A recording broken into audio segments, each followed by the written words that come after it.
जो सबसे ज्यादा प्रभावशाली था, एक योद्धा जो पूरी दुनिया पर राज करना चाहता था, एक कमांडर जिसकी सेना ने कभी हार नहीं मानी, एक ऐसा शख्स जो सिर्फ 32 साल की उम्र में यूरोप से लेकर एशिया तक अपनी धाक जमा चुका था। उसने फारस जैसे विशाल साम्राज्य को घुटने पर ला दिया था। सभ्यताओं के केंद्र में रहे मध्य पूर्व पर उसकी हुकूमत कायम हो गई थी। उसके बारे में भविष्यवाणी की गई थी कि एक दिन वो विश्व विजेता बनेगा। वह विश्व विजेता कहलाया भी। अपनी मौत तक वो हर उस जमीन को जीत चुका था जिसके बारे में उसके देशवासी जानते थे। महज 12 साल के शासनकाल में पश्चिम में यूनान से लेकर पूर्व में आज के पाकिस्तान तक उसने साम्राज्य विस्तार कर लिया था। वो इतना चालाक और कुशल था कि हर मोर्चे पर दुश्मनों को पीठ दिखानी पड़ती थी। 12 सालों में उसने लाखों सैनिकों का कत्ल किया। 12 सालों में उसने 12,000 मील की यात्रा तय की। उन 12 सालों में उसने वो कर दिखाया जिस पर आज भी लोगों को यकीन नहीं होता। वह अरस्तु का शागिर्द था, जिसकी रणनीति आज भी दुनिया भर की सेना को राह दिखाती है। ये सभी खासियत उस व्यक्ति को महान बनाती है। वो कोई और नहीं बल्कि मैसेडोनिया का किंग अलेक्जेंडर द ग्रेट था, जिसे हम सिकंदर महान के नाम से जानते हैं। मैसेडोनिया के रहने वाले सिकंदर का जन्म 356 ईसा पूर्व में हुआ था। उसका जन्म मैसेडोनिया की राजधानी पेला में हुआ था। उसकी मां का नाम ओलंपियाज था और पिता का नाम फिलिप द्वितीय था। फिलिप मैसेडोनिया का राजा था। ओलंपियाज उसके पिता फिलिप द्वितीय की तीसरी या चौथी पत्नी थी। ओलंपिया इस मामले में अहम थी कि उन्होंने परिवार में पहले लड़के को जन्म दिया था, यानी सिकंदर के रूप में उन्होंने राज्य को उत्तराधिकारी दिया था। सिकंदर बचपन से ही बहादुर और जिद्दी किस्म का शख्स था, जो ठान लेता उसे करके ही मानता था। उसका स्वभाव देखते हुए पिता फिलिप ने उसे किसी मामूली शिक्षक के भरोसे छोड़ देना ठीक नहीं समझा। इसलिए अपने समय के सबसे बड़े विद्वान अरस्तु को सिकंदर की शिक्षा का भार सौंपा। 13 साल की उम्र से ही सिकंदर ने अरस्तु से शिक्षा लेना प्रारंभ किया। अरस्तु ने सिकंदर को नीति शास्त्र और राजनीतिक विज्ञान की शिक्षा दी। सिकंदर ने अरस्तु से यूनानी संस्कृति पर आधारित शिक्षा भी प्राप्त की, इसीलिए उसे दर्शन शास्त्र पढ़ाया गया। सभी शिक्षित यूनानियों की तरह उसे भी इलियाड और ओडिसी जैसी कविताएं लिखने वाले प्राचीन यूनानी कवि होमर पर महारत हासिल थी। इलियाड एक महाकाव्य है जिसमें ट्रॉय शहर और यूनानियों के बीच युद्ध के अंतिम वर्ष की कहानी बताई गई है। सिकंदर और इस कहानी के नायक एक्लेस के बीच एक मजबूत मानसिक संबंध बन गया था। कहते हैं कि युद्ध के दौरान सिकंदर होमर की कविता के कुछ हिस्सों को अपने तकिए के नीचे रखकर सोता था। बहरहाल 336 ईसा पूर्व में जब सिकंदर महज 20 साल का था, तब एक दुखद घटना घटी। उसके पिता फिलिप की हत्या कर दी गई। फिलिप की मौत की खबर से कई राज्यों में विद्रोह जैसे हालात पैदा हो गए। इन राज्यों में थेब्स, एथेंस, थिस्ली आदि शामिल थे। असल में फिलिप के मरने के बाद एक नए राजा के बनने का संघर्ष शुरू हुआ, क्योंकि कई छोटी छोटी रियासतों के शासक खुद को फिलिप का उत्तराधिकारी बताने लगे। लेकिन सिकंदर में सत्ता हासिल करने का जोश और जुनून चरम पर था। ऐसे में महज 20 साल के सिकंदर के सामने जीवन की सबसे बड़ी चुनौती खड़ी थी। साम्राज्य बचाने के लिए उसने मैसेडोनियाई राजकुमार समेत कई लोगों की हत्या कर दी।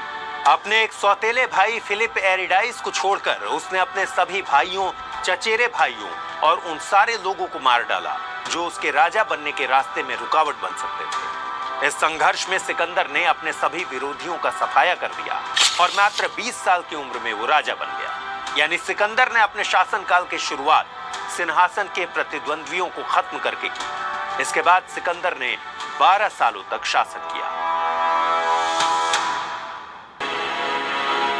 उसकी सेना में 5,000 घुड़सवार और 30,000 पैदल सैनिक थे, जो दुनिया को जीतने में उसके साथ कदमताल कर रहे थे। उच्च श्रेणी की पैदल सेना, घुड़सवार दस्ते, भाला चलाने वाले और तीरंदाज इस सेना का हिस्सा थे। और साथ में था सिकंदर जैसा बुद्धिमान रणनीतिकार, जिसे युद्ध रणनीति में कमाल की महारत हासिल थी। मैसेडोनिया ग्रीक का एक राज्य था, लेकिन सिकंदर की मंशा पूरे ग्रीक पर शासन करने की थी। सिकंदर जानता था कि वो सिर्फ भय और हथियार के बल पर ग्रीक पर शासन नहीं कर सकता। इसलिए उसने ग्रीक पर अपनी हुकूमत के लिए राष्ट्रवाद और देशभक्ति का सहारा लिया। एक सदी पहले ग्रीक पर फारस के असफल आक्रमण का बदला लेने के लिए उसने फारस पर अपना ध्यान लगाया। उस संघर्ष में थर्मोपाइले की प्रसिद्ध लड़ाई शामिल थी, जहां 300 स्पार्टन योद्धाओं ने हजारों फारसी सैनिकों के खिलाफ जंग लड़ी थी। फारस साम्राज्य ने 200 से अधिक सालों तक भूमध्य सागर से जुड़े इलाकों पर शासन किया। यह साम्राज्य इतिहास के वास्तविक सुपर पावर में से एक था।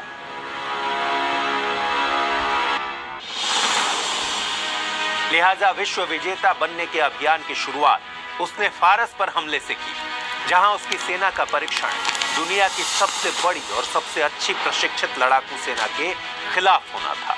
फारसी घुड़सवार सेना और तीरंदाज भी प्रसिद्ध थे, साथ ही दराती रथ भी थे जो अपनी तेज धार वाले पहियों से दुश्मन की पैदल सेना को मार गिराते थे। इस अभियान में फारस की सेना ने सिकंदर का सबसे पहला सामना 334 ईसा पूर्व में ग्रेनिकस की लड़ाई में किया। ग्रेनिकस एक नदी थी जिसके पास जंग हुई। यह आधुनिक पश्चिमी तुर्की में लड़ा गया था। सिकंदर ने पश्चिमी तुर्की के तट पर आगे बढ़ते हुए 20,000 फारसी घुड़सवारों की एक सेना को हराया। इसमें हजारों सैनिकों की मौत हुई और करीब 2000 सैनिकों को उसने बंदी बना लिया। यह फारस साम्राज्य के खिलाफ सिकंदर की पहली बड़ी जीत थी। फारसियों के खिलाफ दूसरी लड़ाई 333 ईसा पूर्व में हुई, जो इस्सुस की लड़ाई के नाम से प्रसिद्ध है। यह आधुनिक दक्षिण तुर्की में लड़ा गया था। इस जंग में उसका सामना फारस के राजा डेरियस तृतीय से हुआ, जिसके पास कुल 2.5 मिलियन सैनिकों की कमान थी। उसके पास 10,000 पैदल सैनिकों की एक खास रेजिमेंट थी, जिनकी तादाद कभी नहीं बदली। इस दस्ते को अमर सेना कहा जाता था। जब एक आदमी मारा जाता तो दूसरा उसकी जगह लेने के लिए खड़ा हो जाता था, यानी कुल संख्या हमेशा पूरी रहती थी। इन सब के बावजूद करीब 18 महीने में सिकंदर ने वर्तमान के तुर्की से फारसियों का सफाया कर दिया। इसके बाद सिकंदर की आर्मी दक्षिण की ओर बढ़ चली। उसने वर्तमान के सीरिया, लेबनान और इजराइल की ओर रुख किया। इन इलाकों में उसकी सेना भूमध्य सागरीय तट से होते हुए पहुंची। इसका मकसद समुद्र तटीय इलाकों में फारस के बंदरगाहों पर कब्जा करना था। भूमध्य सागर के पूर्व में ये बंदरगाह फारसियों के नौसैनिक ठिकाने थे, जिससे सिकंदर उन्हें वंचित करना चाहता था। सिकंदर ने इन पर कब्जा कर फारस को और कमजोर कर दिया, साथ ही यहाँ के शहरों को अपने अधीन कर लिया। इसके बाद सिकंदर ने 332 ईसा पूर्व में मिस्र में प्रवेश किया, जो गाजा पर कब्जा करने के बाद 2 शताब्दियों तक फारसी शासन के अधीन था। गाजा की घेराबंदी करके सिकंदर ने आसानी से मिस्र पर कब्जा कर लिया। यहाँ के फारसी गवर्नर ने तुरंत ही हथियार डाल दिया। उसने मिस्र के उत्तरी तट पर अलेक्जेंड्रिया शहर की स्थापना की और उस शहर को ग्रीक संस्कृति और व्यापार का केंद्र बनाया। कुछ महीने यहाँ बिताने के बाद सिकंदर 331 ईसा पूर्व में मेसोपोटामिया की ओर बढ़ गया। यहाँ उसका सामना फारस के राजा डेरियस से हुआ। यहाँ दोनों पक्षों के बीच गोगोमेला की लड़ाई लड़ी गई। यह युद्ध 331 ईसा पूर्व में उत्तरी इराक में एरबिल के पास लड़ा गया। दोनों पक्षों के बीच जबरदस्त जंग हुई, जिसमें डेरियस की आर्मी तहस नहस हो गई। एक लंबी जंग के बाद 330 ईसा पूर्व में सिकंदर की सेना ने फारस की सेना को हरा दिया। उसी समय से फारसी सेना का पतन शुरू हो गया। डेरियस की हार के बाद सिकंदर के लिए फारस की राजधानी परसिपोलिस की राह आसान हो गई। अब ग्रीक और फारस की लड़ाई का क्लाइमेक्स आ चुका था। 330 ईसा पूर्व में सिकंदर ने पैलेस ऑफ जर्सीज को जला दिया और इस